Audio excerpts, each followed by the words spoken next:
This is the Ridge Report, Niagara University's student-produced newscast. Get a glimpse into what's happening on the Ridge. Today's stories: men's basketball versus Canisius, Impact, Country Night, hashtag what's trending, and Dave Coulier. Welcome, I'm David Yarger. And I'm Katie Apholz. The men's basketball team had a good week, winning 2 out of their 3 games, 1 win against Ryder, and then the biggest coming Monday night against rival Canisius. The Eagles won the first of 2 games against Canisius, guaranteeing themselves a season split for the Battle of the Bridge. Students filled the end zone to cheer the team on, and after the win, coaches and players came back out and celebrated with the team. The Eagles were led by Marvin Prochet, who had 19 points, and Matt Scott, who had 18 points and 12 rebounds. Scott also accomplished another double-double in the win against Ryder, gathering 18 points and 11 rebounds on his way to winning MAC Player of the Week. The Eagles' next game is on the road against Fairfield. A press conference was held last Wednesday morning in the Gallagher Center's multipurpose room, unveiling Impact, the office formerly known as Learn and Serve. The mission of Impact is to instill in NU students a model of collective impact that creates systematic change through project-based experiential learning. The model accentuates career preparation and workforce development through service. Students dressed up in their best country attire last Friday night and galloped over to the Kiernan Recreation Center for Country Night, sponsored by the Campus Programming Board. A large crowd of students filled the gymnasium for a night full of fun. The free late night event included mechanical bull riding, shooting range games, country music, root beer floats, and delicious food catered by the Brickyard Pub and Barbecue in Lewiston. Yeehaw! Backed by popular demand for our pop culture segment, here's Kira Cornelia and Michaela Canavy for hashtag What's Trending. Hi, I'm Michaela Canavy. And I'm Kira Cornelia, and this is What's Trending. New to Netflix this month is Finding Dory on February 1st, American Crime Story, The People vs. O.J. Simpson on February 2nd, Superbad on February 4th, and Sausage Party on February 23rd. Top movies at the box office this week are Split, A Dog's Purpose, and Hidden Figures. The SAG Awards happened over the weekend, and Best Male Performance went to Denzel Washington for Fences, Best Female Performance went to Emma Stone for La La Land, and Best Cast Performance went to Hidden Figures. Best Performance by an Ensemble in a Drama Series went to Stranger Things, and Best Performance by an Ensemble in a Comedy Series went to Orange is the New Black. The New York Times has removed comic books from its bestseller list. The Times claims that the discontinued list did not reach or resonate with many readers. Fantagraphics editor Eric Reynolds says, "Good comics have forever had to scratch and claw for legitimacy and resist marginalization, and this feels like a step backwards on that front."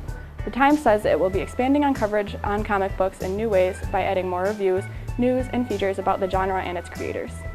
Upcoming concerts you should buy tickets for now are the 1975 at Rapids Theater, May 30th and 31st at 8 p.m. General admission is $40 in advance and $45 the day of the show. We the Kings at the Waiting Room, March 1st at 7:30 is general admission for $25. Florida Georgia Line is coming back to Darien Lake June 16th. The time is to be determined, and the cheapest tickets are in the lawn for $60, and they range upwards to the general admission pit, which is $220. Thank you for watching What's Trending. We'll be back soon with more pop culture news.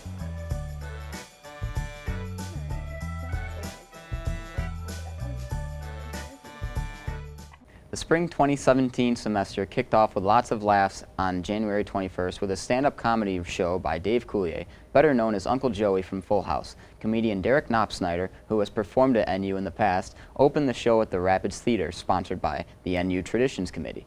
The show was a wonderful way for students to have some laughs and to relive their childhood memories of seeing the beloved, goofy Uncle Joey on stage. The Ridge Report caught up with Mr. Coulier after the show to discuss his life in comedy.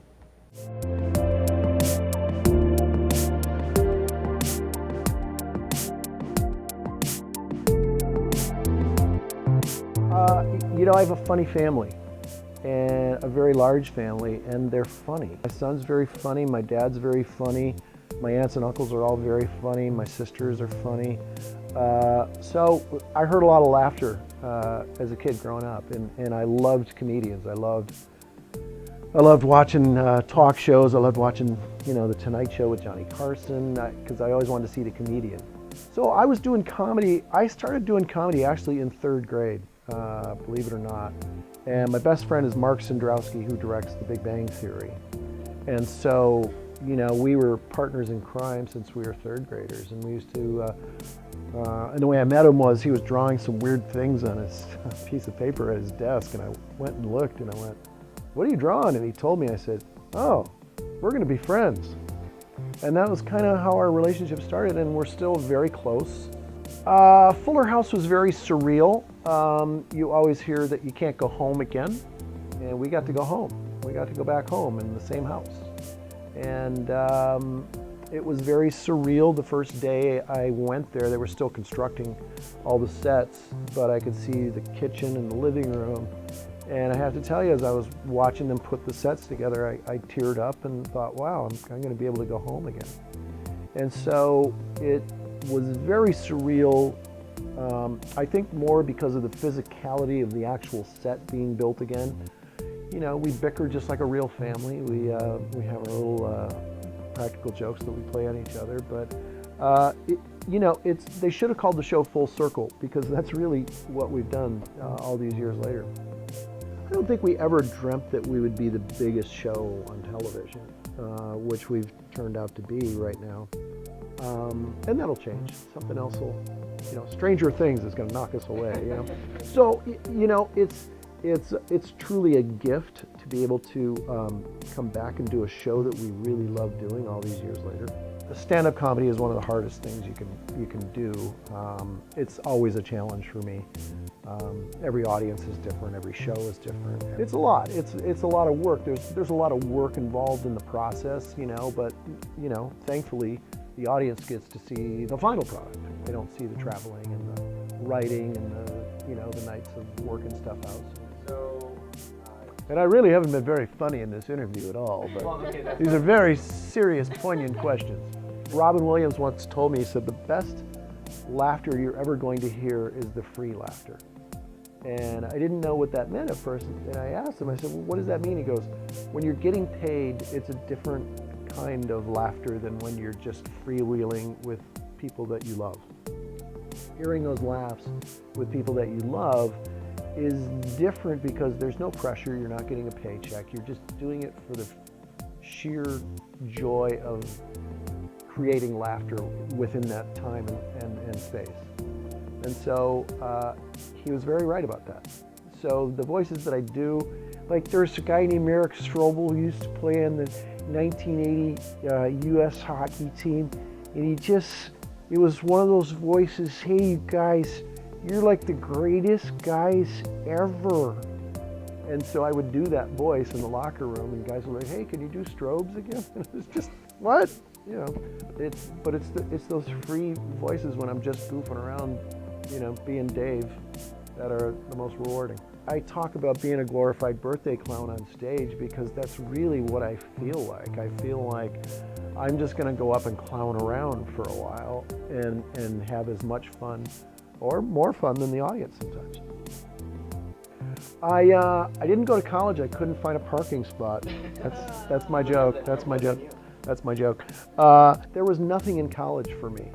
I knew that I had to go to Los Angeles and I had to work at the Comedy Store and make my way into the comedy business.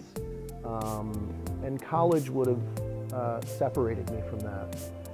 Comedy was just something that I just naturally gravitated towards. And so college to me was like, well, why would I want to step off my career path here?